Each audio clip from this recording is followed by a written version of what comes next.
రాజకీయాల గురించి ప్రస్తావించడం అనేది చాలా సంవత్సరాల తర్వాత మళ్ళీ ఇదిగో ఇప్పుడే జరుగుతుంది. దానికి ప్రధానమైన కారణం తమ్ముడు పవన్ కళ్యాణ్, అలాగే చంద్రబాబు నాయుడు గారు తెలుగుదేశం నుంచి, బీజేపీ నాయకత్వం వీళ్ళందరూ ఒక కూటమిగా ఏర్పడ్డారు. అది చాలా సంతోషం, మంచి పరిణామం. ఈ సందర్భంగా మరీ ముఖ్యంగా ఈ రోజున నేను ఇట్లాగా మాట్లాడడానికి ప్రధానమైన కారణం నా మిత్రుడు, చిరకాల మిత్రుడు సీఎం రమేష్, అట్లాగే పంచగల్ రమేష్ రాజకీయంగా అరంగేట్రం చేసింది నా బ్లెస్సింగ్స్ తోటి.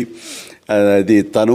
అలాంటి పంచగల్ రమేష్ అండ్ సీఎం రమేష్ గారు వీరు నాకు కావలసిన వాళ్ళు ఇద్దరు కూడాను అనకాపల్లి కాన్స్టిట్యున్సీలో ఎంపీ క్యాండిడేట్గా, అలాగే పెందుర్తి ఎమ్మెల్యే క్యాండిడేట్గా వీరు నిలబడటం అన్నది నాకు చాలా సంతోషంగా ఉంది. ఎందుకంటే ఇద్దరు చాలా మంచి వాళ్ళే కాకుండా సమర్థవంతులు. ఇలాంటి వాళ్ళు అలాంటి కాన్స్టిట్యున్సీకి, దాని అభివృద్ధికి ఎంతగానో దోహదపడతారు అన్న నమ్మకం నాకు చాలా ప్రగాఢంగా ఉంది. ముఖ్యంగా సీఎం రమేష్ గారికి కేంద్రంతో ఉన్నటువంటి సంబంధాలు, అనుబంధం ఇది మరీ మరీ ప్రత్యేకం. నాకు అది ఎప్పటి నుంచో తెలుసు.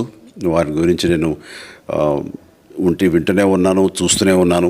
అండ్ ముఖ్యంగా ఆ కాన్స్టిట్యున్సీ, అనకాపల్లి కాన్స్టిట్యున్సీ అభివృద్ధికి ఈయన పరిచయాలు, కేంద్రంతో ఈయనకున్న సత్సంబంధాలు ఎంతో ఉపయోగపడతాయి. తద్వారా రమేష్ అలాగే మిగతా ఎమ్మెల్యేలు అందరూ కూడా ఎవరైతే అభివృద్ధి చేయాలి ఆయా ఎమ్మెల్యే నియోజకవర్గాలు అనుకున్నారో అవన్నీ కూడా సజావుగా సాగిపోతాయి అంటానికి దాని వెనకాల సీఎం గారి కృషి డెఫినెట్గా ఉంటుందంటే ఎలాంటి సందేహం లేదు. అండ్ వీరి నాయకత్వంలో మిగతా వాళ్ళ ఎమ్మెల్యేలు అందరూ కూడాను కలిసికట్టుగా అనకాపల్లి అభివృద్ధికి ఎంతగానో దోహదపడతారు అండ్ రిజల్ట్ చూపిస్తాడన్న ప్రగాఢ విశ్వాసం ఉంది. కాబట్టి వీళ్ళిద్దరి గురించి ఈరోజు ప్రస్తావిస్తున్నాను. మీ అందరి ఆశీస్సులు వీళ్ళకి ఉంటాయని ప్రగాఢంగా నమ్ముతూ సెలవు తీసుకుంటున్నాను. ప్లీజ్ వారిని గెలిపించండి. అనకాపల్లి నియోజకవర్గం యొక్క అభివృద్ధిని మనందరం చూస్తాం. అంతేకాదు, నాది చాలా పెద్ద కోరిక, ఆంధ్రప్రదేశ్ అభివృద్ధి పథంలో ముందుకు వెళ్ళాలి. దానికి కానీ మీరందరూ నడుము బిగించండి. మీరందరూ కూడాను ఇలాంటి వారికి ఓటు వేసి మీరు గెలిపించి అన్ని రకాలుగాను మీ యొక్క ఆశీస్సులు వీళ్ళకు ఉన్నాయి అన్న భావాన్ని మా అందరికీ, ఆ నమ్మకాన్ని మాకు కలిగించండి. జై హింద్.